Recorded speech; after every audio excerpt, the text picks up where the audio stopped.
మనం ప్రతినిత్యం భగవంతుని శ్రద్ధ భక్తులతో ఆరాధిస్తూ ఉంటాము. పూజ చేస్తూ ఉంటాము. కానీ చాలామందికి ఒక అనుమానం ఉంటుంది. మనం చేసేటటువంటి పూజ భగవంతుడు స్వీకరిస్తున్నాడా? మనం చేసేటటువంటి పూజ భగవంతుడి దగ్గరకు చేరుతుందా? లేదా అనేటటువంటి అనుమానం చాలామందిలో ఉంటుంది.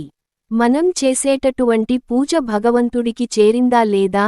మన పూజను భగవంతుడు స్వీకరించాడా లేదా అనే విషయాన్ని కొన్ని సంకేతాల ద్వారా మనం కనిపెట్టవచ్చు. ఆ సంకేతాలు ఏవో ఈ వీడియోలో మనం తెలుసుకుందాం. ముందుగా వీడియోకి ఒక లైక్ కొట్టి మా ఛానల్ని సబ్స్క్రైబ్ చేసుకోండి. లైక్ కొట్టడం మాత్రం అసలు మర్చిపోకండి. నిత్యం ఏ ఇంట్లో అయితే నిత్య దీపారాధన చేస్తూ భగవంతునికి పూలు సమర్పించి ఒక చిన్న బెల్లం కావచ్చు, ఒక చిన్న పట్టిక బెల్లం ముక్క కావచ్చు, అరటి పండ్లు కావచ్చు నైవేద్యం సమర్పించి భగవంతుడికి నమస్కారం ఏ ఇంట్లో అయితే చేస్తారో ఆ ఇంట్లో దినదిన అభివృద్ధి చెందుతుంది. ఇంటి యజమాని ఇంట్లో పూజ చేయాలని శాస్త్రాలు మనకు చెప్పి ఉన్నారు.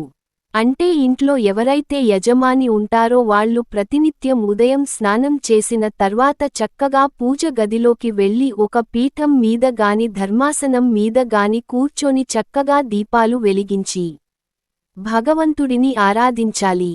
కొంతమంది ఇళ్లలో యజమాని అసలు పూజ చేయడు. ఆయనకు దైవభక్తి ఉండదు. కొంతమంది భర్తలకు భక్తి ఉన్నా కూడా పూజ చేసే సమయం కుదరదు. ఎందుకంటే ఉదయాన్నే ఆఫీస్కి వెళ్ళాలి, ఆఫీస్కి లేటుగా వెళ్తే బాస్ తిడతారు అని చెప్పి పరుగులు తీస్తూ ఉంటారు. మరి కొంతమంది వ్యాపారాలు చేసేటటువంటి వాళ్ళు, ఇంకొంతమంది వ్యవసాయం చేసేవాళ్ళు, ఇలా మగవాళ్లకు వాళ్ల పనులు ఉంటాయి. ఎందుకంటే ఈ ఆధునిక కాలంలో పురుషులు ఎంత సంపాదించినా కూడా కుటుంబం గడవడం అంతంత మాత్రం గానే ఉంటుంది. పిల్లలకు ఎక్కువ ఫీజులు కట్టాలి, ఇంటి బాధ్యతను చూసుకోవాలి. కాబట్టి మగవాళ్లు వ్యవహారాలు వేరే ఉంటాయి. అలా ఇంట్లో భర్త పూజ చేయలేని పరిస్థితుల్లో స్త్రీలు అయినా సరే ఇంట్లో నిత్య పూజ చేసుకోవచ్చు. అది కూడా బ్రహ్మ ముహూర్తంలో పూజ చేస్తే ఇల్లు బాగా వృద్ధిలోకి వస్తుంది. కానీ చాలామందికి బ్రహ్మ ముహూర్తంలో పూజ చేయడం కుదరదు కదా. అలాంటివారు ఉదయం 9 గంటల లోపు పూజ చేసుకోవాలి. కుదిరిన వాళ్లు మాత్రం బ్రహ్మ ముహూర్తంలో పూజ చేయండి. బ్రహ్మ ముహూర్తంలో పూజ చేస్తే రెట్టింపు ఫలితం ఉంటుంది. భగవంతుడు అనుగ్రహం అతి శీఘ్రంగా మీకు దొరుకుతుంది. బ్రహ్మ ముహూర్తంలో కుదరన్నటువంటి వాళ్లు ఉదయం 9 గంటల లోపైనా సరే పూజ చేసుకోవచ్చు. శ్రద్ధ భక్తులతో పూజ చేస్తే సరిపోతుంది. ఇలా స్త్రీలైనా పురుషులైనా ఇంట్లో పూజ గదిలోకి వెళ్లి కూర్చుని ధనవంతుడికి పూజ చేస్తున్నప్పుడు భగవంతుడి ఒక చిత్రపటం అంటే దేవుడు ఫోటో మీద నుండి గాని, దేవుడు ఫోటో యొక్క విగ్రహం మీద నుండి గాని పూలు జారి కింద పడినట్లయితే భగవంతుడు అనుగ్రహం కలిగింది అని మీరు అర్థం చేసుకోవాలి. మన పూజలకు దేవుడు స్వీకరించాడని తెలియజేసే మొదటి సంకేతం. భగవంతుడు పూజని స్వీకరించాడు, మిమ్మల్ని అనుగ్రహించారు అని మొదటి సంకేతం ద్వారా తెలుసుకోవాలి. ఇక్కడ ఇంకో ఒక విషయాన్ని బాగా గుర్తు పెట్టుకోవాలి.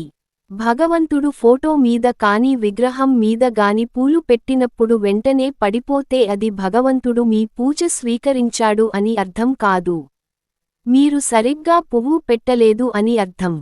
ఫోటోలు మీద విగ్రహాల మీద పూలు పెట్టి, మీరు దీపాలు వెలిగించి, చక్కగా అగరవత్తులు వెలిగించి, స్తోత్రాన్ని చదువుతున్నప్పుడు గాని, లేకపోతే హారతి ఇస్తున్నప్పుడు గాని, లేకపోతే పూజ పూర్తి అయిన తర్వాత భగవంతుడికి నమస్కారం చేసుకున్నప్పుడు కాని, దేవుడు యొక్క ఫోటో మీద నుండి గాని, విగ్రహం మీద నుండి గాని పువ్వు జారి కింద పడినట్లయితే భగవంతుడు మీ పూజను స్వీకరించాడని అర్థం.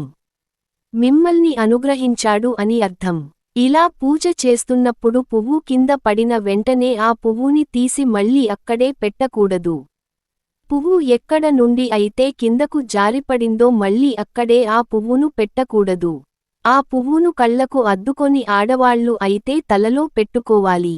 మగవాళ్లు అయితే మీ పర్సులో కానీ మీ జేబులో గాని పెట్టుకోవాలి. అంతేకాని భగవంతుడు అనుగ్రహించినటువంటి పుష్పాన్ని మళ్ళీ అక్కడే పెట్టరాదు. దీన్ని గుర్తుపెట్టుకోండి. నిత్యం నిత్య దీపారాధన చేస్తాం కదా. చక్కగా దీపాలు వెలిగిస్తాం. భగవంతుడు ముందు ఆవు నెయ్యి వేసి 3 వత్తులు వేసి చక్కగా దీపాలు వెలిగిస్తాం. ఆవు నెయ్యి లేనటువంటి వారు నువ్వుల నూనె అయినా సరే వాడవచ్చు. చక్కగా దీపానికి గంధం కుంకుమ బొట్లు పెట్టి పూజ చేసి దీపారాధన చేస్తాం. ఇలా దీపారాధన చేసిన తర్వాత దీపం మధ్యలోనే కొండెక్కితే దీపంలో ఉన్నటువంటి నూనె పూర్తిగా అయిపోయే వరకు పూర్తిగా కాలిపోయినట్లయితే భగవంతుడు పూజను సంపూర్ణంగా స్వీకరించాడని మీరు అర్థం చేసుకోవచ్చు. కొంతమంది దీపారాధన చేస్తే మధ్యలోనే దీపాలు కొండెక్కిపోతూ ఉంటాయి. ఇక్కడ ఇంకో విషయాన్ని కూడా మీరు గుర్తుపెట్టుకోవాలి. నూనె సరిగ్గా లేకపోయినా కూడా తొందరగా దీపాలు కొండెక్కిపోతూ ఉంటాయి. అంటే ఆవు నెయ్యి గాని, నువ్వుల నూనె గాని, కొబ్బరి నూనె గాని వేసి దీపారాధన చేస్తే సంపూర్ణంగా దీపం వెలుగుతుంది.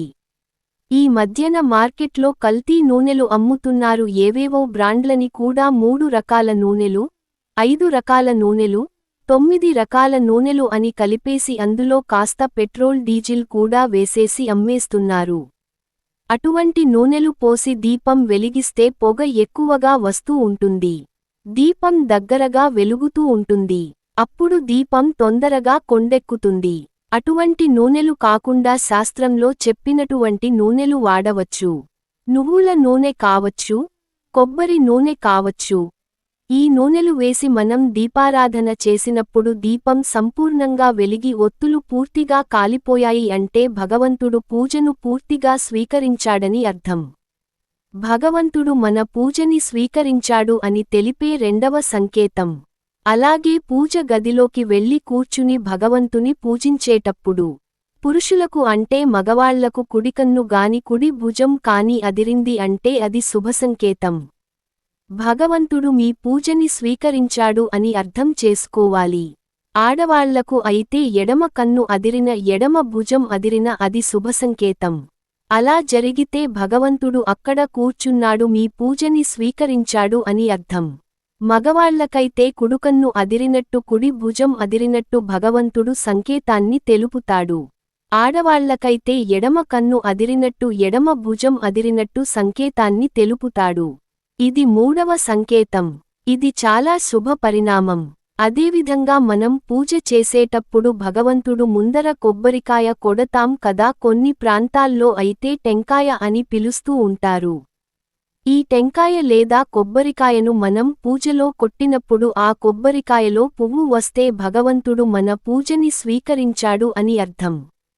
భగవంతుడు అనుగ్రహం అతి తొందరలో మనకు కలుగుతుంది అని తెలిపే సంకేతం.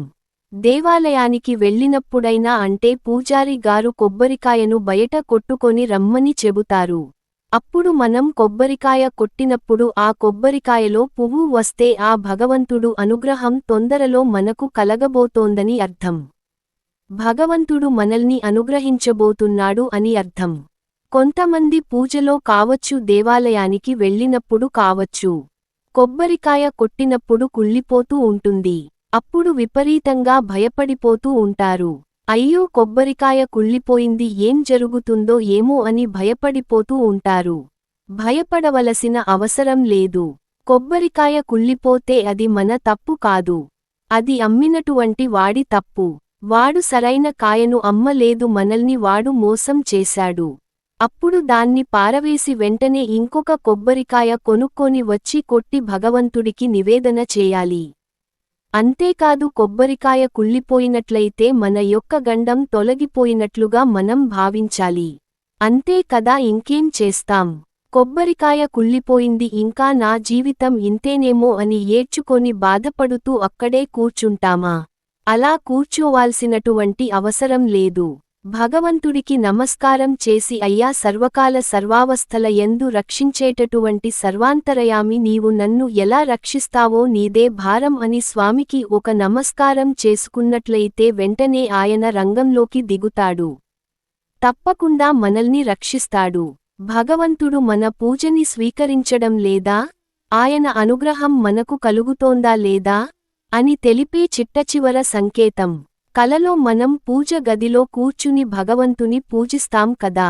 అంటే నీ ఇష్ట దైవం కావచ్చు, లక్ష్మీనారాయణలు కావచ్చు, శివపార్వతులు కావచ్చు.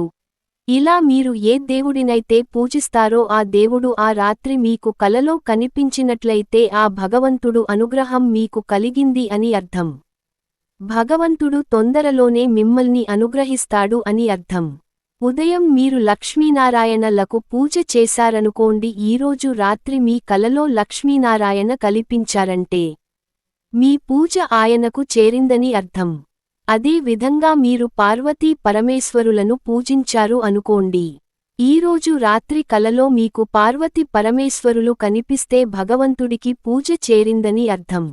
ఒకవేళ మీరు శివాలయానికి వెళ్లి పూజ చేసుకుని వచ్చారు, ఆ రోజు రాత్రి కలలో పరమేశ్వరుడు కనిపించాడు అంటే ఆ స్వామి అనుగ్రహం తొందరలో మీకు కలగబోతోందని అర్థం. మీరు విష్ణుమూర్తి దేవాలయానికి వెళ్లి మహావిష్ణువును పూజించి వచ్చారు అనుకోండి, ఆ రోజు రాత్రి కలలో స్వామి మీకు సాక్షాత్కరించాడు అనుకోండి, త్వరలోనే మహావిష్ణువు అనుగ్రహం మీకు కలగబోతోందని అర్థం.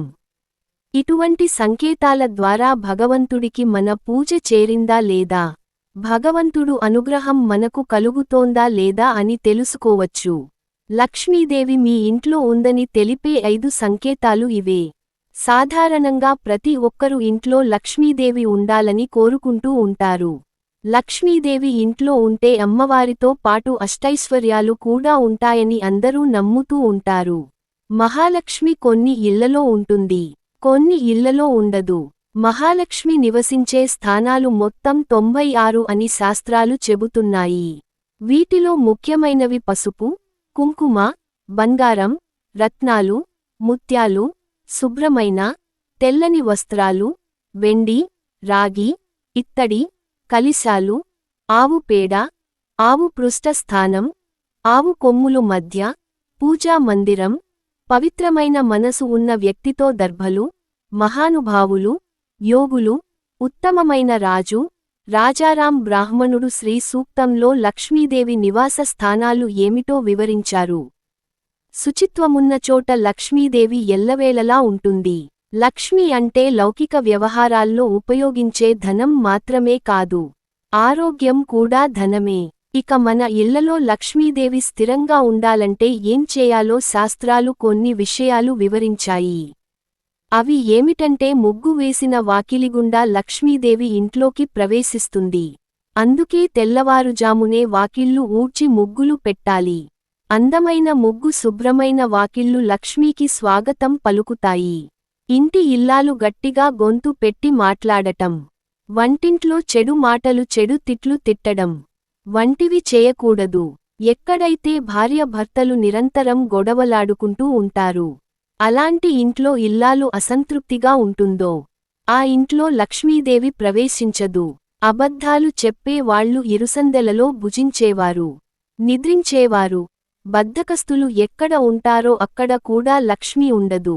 ఉదయము సాయంత్రములో తప్పనిసరిగా దీపం వెలిగించాలి. ఇంట్లో నీ దేవతా మందిరంలో ప్రధాన ద్వారం వద్ద తప్పనిసరిగా సంధ్యా దీపం పెట్టాలి. ఇలాంటి ఇళ్లలో లక్ష్మీ శాశ్వతంగా నివాసం ఉంటుంది. అతిగా మాట్లాడేవారు, గురువులను, పెద్దలను అగౌరవపరిచేవారు, జూదరులు, అతి నిద్రపోయేవారు, అపరిశుభ్రంగా ఉండేవారు ఉన్నచోట లక్ష్మి ఉండదు. అసలు సంఖ్యా ధ్వని వినిపించని చోట, తులసిని పూజించని చోట, దేవతలను అర్పించని చోట, బ్రహ్మదేవతలు, అతిథులకు భోజన సత్కారాలు జరగని చోట లక్ష్మీదేవి నివసించదు. చిల్లర పైసలు, అన్నము, పువ్వులను నిర్లక్ష్యంగా పడేసే వారి దగ్గర లక్ష్మీ చేరదు. భక్తులను హింసించేవారు, నిద్రించేవారు ఉన్నచోట కూడా లక్ష్మీ నివాసం ఉండదు. అయితే కొంతమంది ఇళ్లలో లక్ష్మీదేవి స్థిరంగా ఉండిపోతుంది. కొన్ని ఇళ్లల్లోకి లక్ష్మీదేవి అట్రాక్ట్ అయ్యి అక్కడే ఉండిపోతుంది. మరి ఇంట్లో లక్ష్మీదేవి ఉందని తెలుసుకోవాలి. లక్ష్మీదేవి మీ ఇంట్లో ఉంటే ఎలాంటి సంకేతాలు కనిపిస్తాయో ఈరోజు మనం ఈ వీడియోలో వివరంగా తెలుసుకుందాం. లక్ష్మీదేవి మీ ఇంట్లో ఉంటే మీ ఇంట్లో సంధ్య సమయంలో గజ్జల శబ్దం వినిపిస్తుంది. దానితో పాటు సాంబ్రాణి వాసన కూడా వస్తుంది. మీ ఇంట్లో ఎలాంటి సాంబ్రాన్ని వెలిగించకపోయినా కూడా సాంబ్రాణి స్మెల్ వస్తుంది. ఇలా సంధ్యా సమయంలో గజ్జల శబ్దం వినిపిస్తే మీ ఇంట్లో అమ్మవారి ఉన్నారని కన్ఫామ్ చేసుకోవచ్చు. ఇలాంటి గజ్జెలు శబ్దం మీ ఇంట్లో కూడా వినిపిస్తే లక్ష్మీదేవి మీ ఇంట్లోనే ఉందని అర్థం చేసుకోవాలి. గజ్జెల శబ్దం వచ్చినప్పుడు పూజ గదిలో లక్ష్మీదేవి ఫోటోకు నమస్కారం చేసుకుంటే లక్ష్మి ఇంట్లో స్థిరంగా నివాసం ఉంటుంది. ధనం వస్తుంది. ఇక లక్ష్మీదేవి మీ ఇంట్లోనే ఉందని తెలిపే రెండవ సంకేతం ఏమిటంటే ఆవు రావడం. ప్రతిరోజు మీ ఇంటి గుమ్మం దగ్గరకు ఆవు వచ్చి అంబా అని అరిస్తే లక్ష్మీదేవి మీ ఇంట్లోనే ఉందని అర్థం చేసుకోవాలి. మీరు మ్యాత పెట్టకపోయినా ప్రతిరోజు మీ ఇంటి ముందుకు వచ్చి నిలబడుతూ ఉందంటే లక్ష్మీదేవి మీ ఇంట్లో ఉంది కాబట్టి వచ్చి నిలబడుతుంది. ఇలా ప్రతిరోజు ఆవు మీ ఇంటి ముందుకు వచ్చి నిలబడుతుంది అంటే లక్ష్మీదేవి ఇంట్లోనే ఉందని సంకేతం. అలా వచ్చిన ఆవుకు ఏదో ఒక ఆహారం పెడితే మరిన్ని శుభాలు కలుగుతాయి. ఇంకా లక్ష్మీదేవి ఉంటే జరిగే మరొక సంఘటన ఏమిటంటే ఇంట్లోని మగవారికి కుడికన్ను పదే అదురుతూ ఉంటుంది. ఆడవారికి ఎడమ కన్ను పదే అదురుతూ ఉంటుంది. టైంకి నిద్రపోయే ఆరోగ్యంగా ఉన్నా కూడా కన్ను అదురుతుంది.